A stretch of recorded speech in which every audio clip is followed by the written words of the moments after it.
yang dimana anggotanya saya sendiri Dafa Irwansyah, saya Yuni Sarepakatika, Saya Adi Irma. saya Audrey Syarani. Baiklah, kami dari kelompok 5 akan menampilkan sebuah drama yang berjudul Hukum dan Nilai-Nilai Budaya Menurut Filsafat Hukum. Selamat menyaksikan.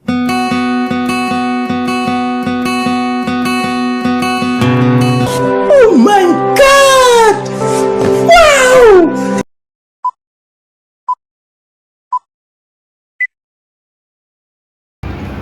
Judul kita sudah kuat bahwa hukum dan nilai budaya dalam filsafat hukum, tapi tanpa studi kasus yang nyata, ini hanya teori saja. Kita perlu contoh juga yang terjadi di sekitar kita, bahkan di antara kita sendiri.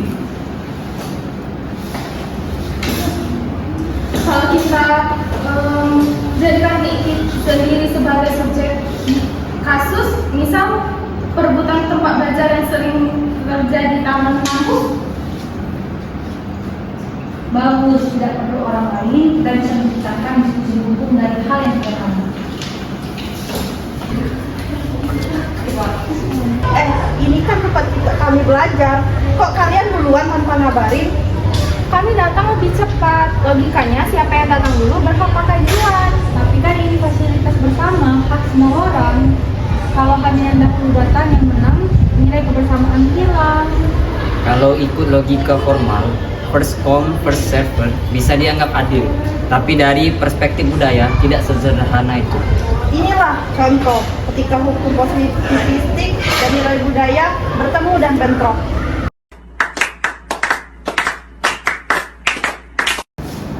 Kalau memakai sistem siapa cepat dia dapat, kami menang. Tapi rasanya tidak enak soal kita memikirkan dua teman kita sendiri.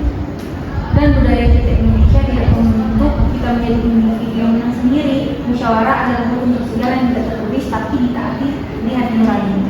Dalam filsafat hukum, itu namanya living law, hukum yang hidup tanpa harus tertulis.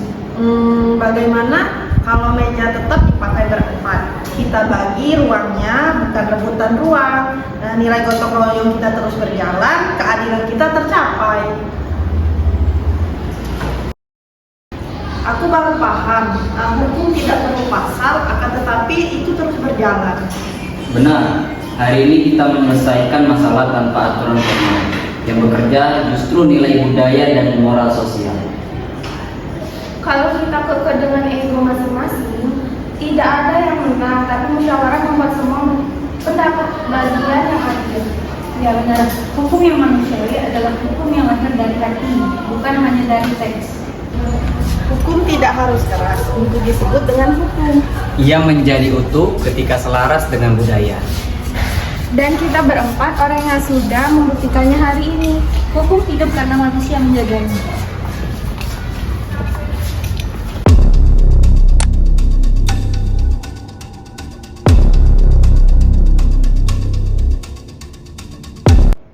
Baiklah, pesan moral yang dapat kita ambil dari video drama kami tadi bahwasanya Dari semua hal yang sudah kami alami tadi, kami sadar bahwa hukum tidak hanya ada dalam pasal, tapi juga dalam suatu tindakan. Ketika kita berkonflik, yang bekerja bukan hanya aturan tertulis, akan tetapi nilai moral yang tumbuh dari budaya kita. keadilan itu bukan hanya soal siapa yang datang pertama atau siapa yang merasa benar. Hukum harus memberi manfaat dan rasa adil bagi semua, seperti konsep living law dan keadilan substansif dalam filsafat hukum. Saat kita memilih musyawarah daripada ego, disitulah hukum sejati berjalan. Nilai gotong royong, tenggang rasa, dan kemanusiaan membuktikan bahwa keadilan bisa lahir dari ruang kecil tanpa peraturan resmi. Hukum akan selalu bernafas selama kita menjaga budaya. Pancasila, moralitas, dan kebersamaan adalah dasar yang membuat hukum tidak kaku, tetapi manusiawi, adil, dan menyatukan kita. Mungkin itulah video dari kami. Sekian, kami akhiri. Wassalamualaikum warahmatullahi wabarakatuh.